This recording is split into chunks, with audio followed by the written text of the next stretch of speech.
नमस्कार दोस्तों, मैं अनीता चौधरी और आपकी बात में फिर आपके साथ एक बार फिर जुड़ी हूँ, आपके सामने आई हूँ। तो आपको अगर मेरा ये कार्यक्रम नेशन टुडे पे जो चल रहा है वो अगर पसंद आता है तो आप हमारे चैनल को सब्सक्राइब ज़रूर करें, nationtoday.com को। और जाहिर सी बात है कि आपकी सुझाव जो है वो हमारे लिए संजीवनी का काम करती है। तो आप अपने सुझाव ज़रूर दें कमेंट बॉक्स में।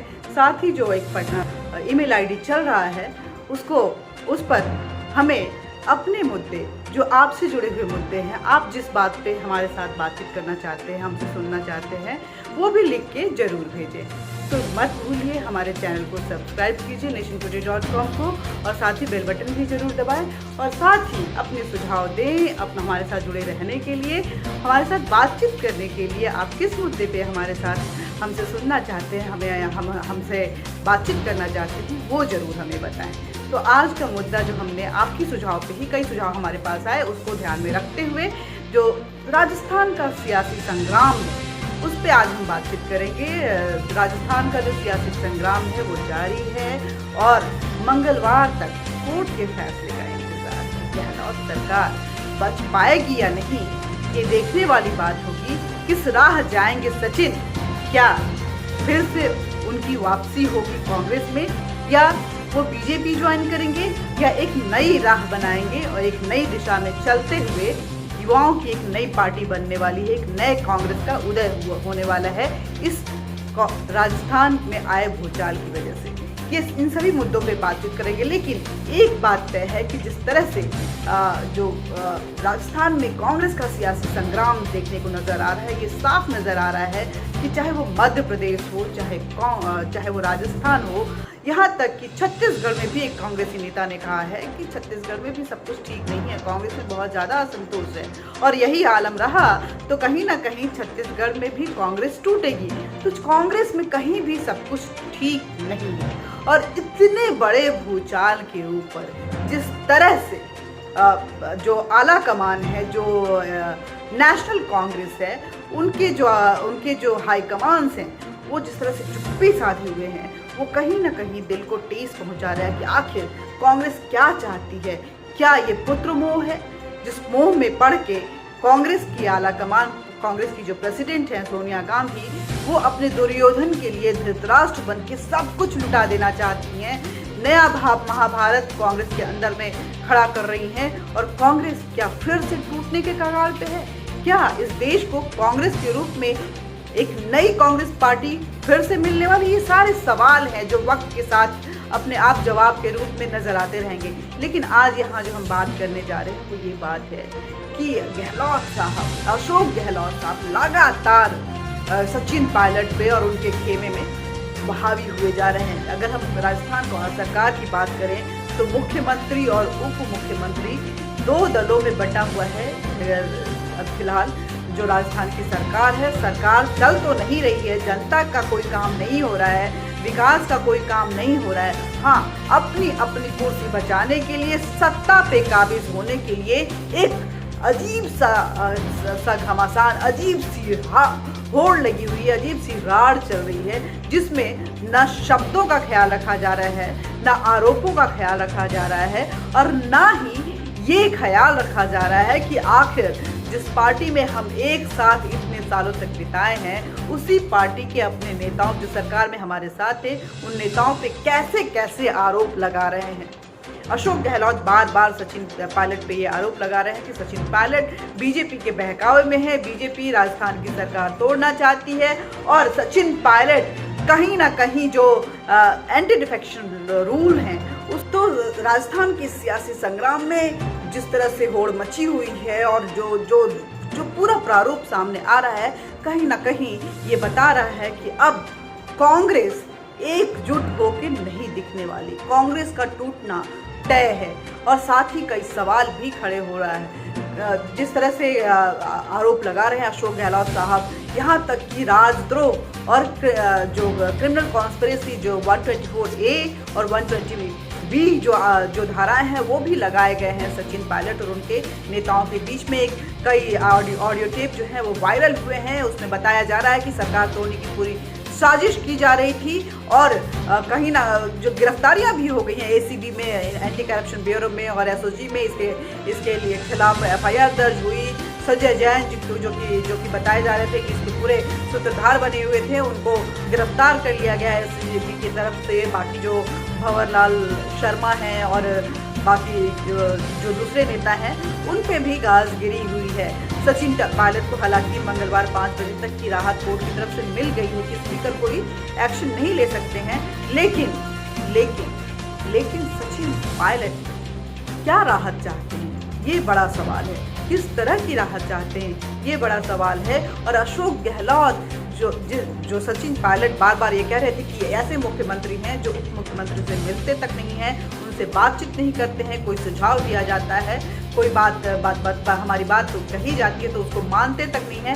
आज अशोक गहलोत खुद कह रहे हैं कि पिछले 1 साल से उनकी सचिन से कोई भी बात नहीं हुई। तो सवाल यहाँ ये खड़ा होता है कि आखिर ये कैसी सरकार थी जहाँ पे उप मुख्यमंत्री और मुख्यमंत्री आपस में बातचीत नहीं कर रहे थे, तो जनता का कार्य कैसे चल रहा था, कैसी सेवाएं हो रही थी और किस तरह से विकास का कार्य चल रहा था। मुख्यमंत्री और उप मुख्यमंत्री के दायरे में कई ऐसे कार्य आते हैं जो ज्वाइंटली किया जाता है, तो आखिर ये दोनों नेता कैसे कर रहे थे। जहां मुलाकात नहीं थी, जहां बातचीत नहीं थी, वहां पे कार्य कैसे आखिर चल रहा था। स्पीकर का रोल भी कहीं ना कहीं सवालिया निशान पे है कि आखिर स्पीकर जो है वो किस तरह से व्हिप जारी कर सकते हैं, क्योंकि ये कौन सी नियम थी, क्योंकि विधानसभा की कोई सत्र नहीं बुलाई गई थी, ना ही विधानसभा के लिए कोई बैठक बुलाई गई थी, न ही पार्टी कार्यालय में कोई अहम बैठक बुलाई गई थी जहां पे दिग्गज नेता मौजूद होकर इस पूरे मसले पे विचार कर सकते थे। सचिन पायलट अपनी राह चल रहे थे, कुछ नेताओं के साथ, अपने कुछ एमएलएज के साथ और मंत्रियों के साथ अलग हो गए थे, बातचीत नहीं कर रहे थे। गहलोत जी एक होटल में बैठे हुए थे स्पीकर के साथ और स्पीकर वहीं से व्हिप जारी करते। तो क्या इस तरह से व्हिप जारी किया जा सकता है और वो मान्य हो सकता है?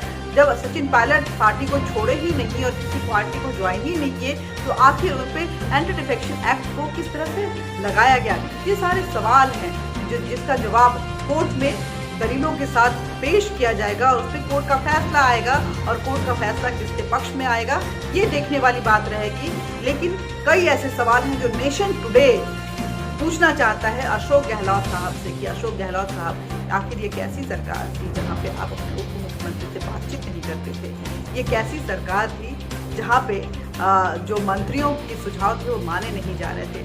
साथ ही जो कांग्रेस है 2019 के इलेक्शन में उन्होंने अपने मैनिफेस्टो में साफ साफ लिखा था कि जनरल इलेक्शन में कि अगर कांग्रेस की सरकार सत्ता में आती है तो सेडिशन लॉ यानी कि 124A जिसको कि राजद्रोह का कानून कहा जाता है उसको हटा देगी, उसका कोई औचित्य नहीं रह जाएगा, उसका अस्तित्व नहीं रहेगा, कांग्रेस सिरे से उसको खत्म करेगी। लेकिन आज जब कुर्सी बचाने की बात आई तो आप अपने ही नेता पे, अपनी ही पार्टी के नेता पे, अपने ही मुख्यमंत्री पे, उप मुख्यमंत्री पे और उनके अपने ही कुछ एमएलए पे, अपने ही कुछ मंत्रियों पे राजद्रोह का 124A लगा रहे हैं।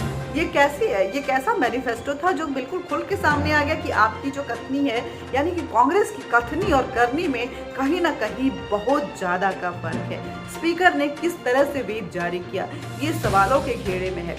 और सबसे बड़ी बात है कि आखिर किस राह जाएगी कांग्रेस? जो हमारे पास नेशन टुडे के पास जितनी इन्फॉर्मेशन है उसकी अगर माने तो सचिन एक नई राह जा सकते हैं, एक नई पार्टी का, एक नए कांग्रेस का उदय हो सकता है। और इस नए कांग्रेस में, नई पार्टी में सचिन के साथ कदम से कदम जो है संजय झा, संजय निरुपम और जतिन प्रसाद हो सकता है कि बाद में, अभी तो नहीं लेकिन बाद में दीपेंद्र हुड्डा भी, क्योंकि जब तक भूपेंद्र हुड्डा है तब तक दीपेंद्र हुड्डा की शाख इस पार्टी में थोड़ी बहुत बची हुई है। जिस दिन भूपेंद्र हुड्डा अगर पार्टी में जरा सा भी लचर पड़ते हैं या उनकी पकड़ ढीली पड़ती है तो कहीं ना कहीं सबसे बड़ा खामियाजा दीपेंद्र हुड्डा को भुगतना पड़ेगा।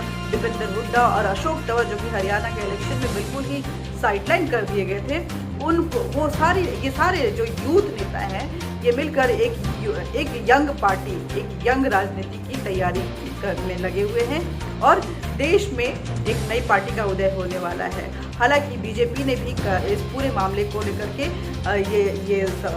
कई सवाल उठाए हैं और कहा है कि इसकी सीबीआई जांच होनी चाहिए, आखिर ये पूरा प्रकरण है क्या। और जिस तरह से फ़ोन टेप्स किए जा रहे थे और लगातार नए खुलासे हो रहे हैं फ़ोन टेप के जरिए, कहीं ना कहीं ये सवालों के घेरे में है कि जो राजस्थान की सरकार थी वो लगातार निजता पे हमला करी थी। जनप्रतिनिधि थे ये इनके फ़ोन कॉल्स जो हैं वो टेप किए जा रहे थे, तो ये उनकी निजता पे हमला था, उनके कार्य में बाधा पहुंचाने के लिए किया जा रहा था, अपने फ़ायदे में इस्तेमाल में लाने के लिए, क्योंकि बताया जा रहा है कि ये टेप जो है वो 1 साल पुराना है। इधर मायावती जो है वो भी काफ़ी आक्रामक हो गई हैं अशोक गहलोत पे। उनका कहना है कि अशोक गहलोत साहब जिस तरह से काम कर रहे हैं कहीं ना कहीं ये अनकॉन्स्टिट्यूशनल है, क्योंकि जब शुरू में सरकार बनी थी राजस्थान में तो बीएसपी के जो कुछ जीते हुए एमएलए थे उनके सपोर्ट के साथ बनी थी, लेकिन बाद में वो जो बीएसपी के लीडर्स थे वो कांग्रेस में शामिल हो गए थे और बीएसपी जो है वो राजस्थान में 0 पे पहुंच गई थी। तो उनका कहना है कि आखिर किस बिना पे एंटी डिफेक्शन एक्ट का इस्तेमाल वहाँ पे हो रहा है, वहाँ पे अशोक गहलोत की कोई वजूद नहीं है कि इस एक्ट का इस्तेमाल करें। लेकिन मैं यहाँ पे कहना चाहूँगी कि आखिर कांग्रेस क्यों ऐसा कर रही है, क्यों अपने आप को खत्म कर रही है। सोनिया गांधी क्या चाहती है, गांधी परिवार क्या चाहता है, क्या इस तरह से अकेले रह के वो इस देश पे काबिज हो सकते हैं। और जिस तरह से वो बिहेव कर रहे हैं ऐसा लग रहा है कि कांग्रेस जो पार्टी की जो गांधी परिवार है, गांधी कांग्रेस खास करके हैं, वाड्रा कांग्रेस जिसको कहते हैं, वो कहीं ना कहीं इस पूरी पार्टी के साथ साथ पूरे देश को अपनी जागीर समझी हुई है और उसी तरह से एक्ट कर रही है। उनके जो कुछ नुमाइंदे हैं जिस तरह से उनके साथ कदम में कदम मिला के जिस तरह से के एक्शंस ले रहे हैं, वो खुद कांग्रेस पार्टी और खास करके गांधी परिवार के लिए घातक बनने वाला है, क्योंकि राहुल गांधी नेता तभी करेंगे जब उनके साथ उनके समर्थक रहेंगे, उनके लीडर तभी बन सकते हैं जब उनके साथ उनके चलने वाले लोग रहेंगे। लेकिन ऐसा कहीं नज़र भी नहीं आ रहा है और ये कोई नई बात नहीं है। कांग्रेस अपनी जद में कई बार टूटी है, इस बार भी टूटेगी और आज नहीं तो कल कांग्रेस का टूटना तय है। अगर नहीं टूटेगी तो कांग्रेस खत्म हो जाएगी और कांग्रेस के जितने भी लीडर हैं इस सेकुलरिज्म के सो कॉल्ड आइडियोलॉजी की वजह से बिल्कुल उनकी जो राजनीति है ख़त्म हो जाएगी, क्योंकि सेकुलरिज्म भी वहाँ पे बहुत ही पिक्यूलियर एंड पार्टिकुलर है और जो वहाँ की सेकुलरिज्म को वो इम्प्लीमेंट करते हैं कहीं ना कहीं तुष्टिकरण की राजनीति है, एक खास वर्ग के लिए होता है।